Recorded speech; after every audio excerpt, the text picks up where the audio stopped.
Royal Challengers 18 ವರ್ಷದ ಬಳಿಕ cup ಗೆದ್ದು ಬೆಂಗಳೂರು ಅಭಿಮಾನಿಗಳ ಮನದಲ್ಲಿ ಸಂತಸ ಉಂಟು ಮಾಡಿದೆ. ಆದರೆ ಆ ಸಂತೋಷ ಸಂಭ್ರಮ ಕೆಲವೇ ಗಂಟೆಗಳು ಎಂಬಂತೆ ಕೊಲೆಗಡುಕ ಕಾಂಗ್ರೆಸ್ ಸರ್ಕಾರ ರಾಜ್ಯವನ್ನ ಸೂತಕದ ಛಾಯೆಯಲ್ಲಿ ಮುಳುಗಿಸಿದೆ.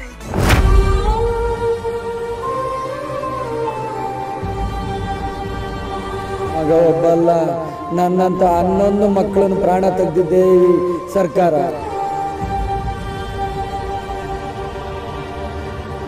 ಕಪ್ ಗೆದ್ದ ಸಂಭ್ರಮದಲ್ಲಿ ಆರ್ಸಿಬಿ ಅಭಿಮಾನಿಗಳೆಲ್ಲರೂ ಅಭಿಮಾನದ ಪರಾಕಾಷ್ಠೆಯಲ್ಲಿ ಮಿಂದೇಳುತ್ತಿರುವಾಗಲೇ ಕೊಲೆಗಡುಕ ಕಾಂಗ್ರೆಸ್ ಸರ್ಕಾರದ ಫೋಟೋ ಹುಚ್ಚು 11 ಕನ್ನಡಿಗರ ಪ್ರಾಣ ತೆಗೆದು 50ಕ್ಕೂ ಹೆಚ್ಚು ಕನ್ನಡಿಗರು ಗಾಯಾಳುಗಳಾಗುವಂತೆ ಮಾಡಿದೆ. ಇವರು ಮಾಡಿದ ಅನಾಚಾರಕ್ಕೆ ಪೊಲೀಸ್ ಅಧಿಕಾರಿಗಳಿಗೆ ಶಿಕ್ಷೆ ವಿಧಿಸುವುದು ಕರ್ನಾಟಕದ ಇತಿಹಾಸದಲ್ಲಿನ ಕರಾಳ ದಿನ. ಅಸಲಿಗೆ ಇಷ್ಟೆಲ್ಲ ಅವಾಂತರಕ್ಕೆ ಕಾರಣವಾಗಿದ್ದೇ ಕೊಲೆಗಡುಕ ಸಿಎಂ ಡಿಸಿಎಂ ಅವರಿಗಿದ್ದ ಫೋಟೋ ಹುಚ್ಚು. ಆರ್ಸಿಬಿ ಆಟಗಾರರಿಗೆ ಹಾಗೂ ತಂಡದ ಸಿಬ್ಬಂದಿಗಳಿಗೆ ವಿಧಾನಸೌಧದ ಮೆಟ್ಟಿಲುಗಳ ಮೇಲೆ ಸನ್ಮಾನಿಸಿ ತಮ್ಮ ಕುಟುಂಬಸ್ಥರಿಗೆ ಅವರೊಂದಿಗೆ ಫೋಟೋ ತೆಗೆದುಕೊಳ್ಳಲು ಅವಕಾಶ ಕಲ್ಪಿಸಬೇಕೆಂಬ ದುರಾಲೋಚನೆಯೇ ಈ ಸಾವು ನೋವುಗಳಿಗೆ ಕಾರಣ. ಲಕ್ಷಾಂತರ ಜನ ಸೇರುವ ಕಾರ್ಯಕ್ರಮಕ್ಕೆ ಯಾವುದೇ ಮುಂಜಾಗ್ರತಾ ವ್ಯವಸ್ಥೆ ಇಲ್ಲದೆ, ಕನಿಷ್ಠ ಬ್ಯಾರಿಕೇಡ್ಗಳನ್ನ ಹಾಕದೆ, ಎಲ್ಇಡಿ ವ್ಯವಸ್ಥೆಗಳನ್ನ ಮಾಡದೆ ಆತುರಾತುರವಾಗಿ ಕಾರ್ಯಕ್ರಮವನ್ನ ಆಯೋಜನೆ ಮಾಡುವ ಜರೂರತ್ತಾದರೂ ಏನಿತ್ತು ಎಂಬುದೇ ಪರಮಾಶ್ಚರ್ಯ. ನಿನ್ನೆಯ ದಿನದ ಬದಲು ಬೇರೊಂದು ದಿನ ನಿಗದಿ ಮಾಡಿ ಆಟಗಾರರನ್ನ ಕರೆಸಿ ಸನ್ಮಾನಿಸಿದರೆ ಯಾವ ಅಭ್ಯಂತರವೂ ಇರಲಿಲ್ಲ. ಇಂತಹ ಅವಘಡಗಳು ಸಂಭವಿಸ್ತಾ ಇರಲಿಲ್ಲ.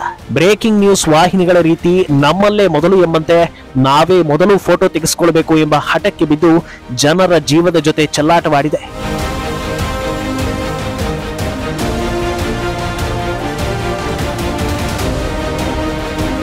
ಅವಘಡ ನಡೆಯುವ ಮುನ್ನ ಕಾರ್ಯಕ್ರಮಕ್ಕೆ ಬನ್ನಿ ಎಂದು ಆಹ್ವಾನಿಸಿ ನಡೆಯಬಾರದ ಘಟನೆ ನಡೆದ ಬಳಿಕ ಘಟನೆಗೆ ವಿಷಾದ ವ್ಯಕ್ತಪಡಿಸದೆ, ಸಂಬಂಧಪಟ್ಟವರ ಕಣ್ಣೀರನ್ನ ಒರೆಸದೆ ಈ ಕಾರ್ಯಕ್ರಮಕ್ಕೂ ತಮಗೂ ಸಂಬಂಧವೇ ಇಲ್ಲ ಎಂದು ಸಿಎಂ ಸಿದ್ದರಾಮಯ್ಯ ಹೇಳಿರೋದು ಅವರ ಹೊಣೆಗೇಡಿತನಕ್ಕೆ ಸುಸ್ಪಷ್ಟ ನಿದರ್ಶನ. ಕೊಲೆಗಡುಕ ಕಾಂಗ್ರೆಸ್ ಸರ್ಕಾರದ ಸಚಿವರು, ಶಾಸಕರು, ಮಾಗದರು ಏನೇ ಹೇಳಿದರೂ ನಿನ್ನೆ ನಡೆದ ಕಾಲ್ತುಳಿತ ಹಾಗೂ ಅದರಲ್ಲಾದ ಸಾವು ನೋವಿಗೆ ನೇರ ಹೊಣೆ ಕಾಂಗ್ರೆಸ್ ಸರ್ಕಾರ.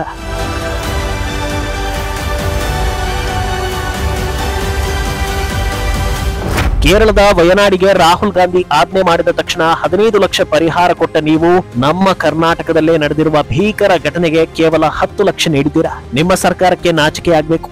ಒಟ್ಟಿನಲ್ಲಿ ಕಾಂಗ್ರೆಸ್ ಸರ್ಕಾರದ ಫೋಟೋ ಹುಚ್ಚು ಹಾಗೂ ಅಹಂನಿಂದ 11 ಕುಟುಂಬಗಳು ಕಣ್ಣೀರಿನಲ್ಲಿ ಕೈ ತೊಳೆಯುವಂತಹ ಪರಿಸ್ಥಿತಿ ನಿರ್ಮಾಣವಾಗಿರೋದು ಅತ್ಯಂತ ಬೇಸರದ ಸಂಗತಿ.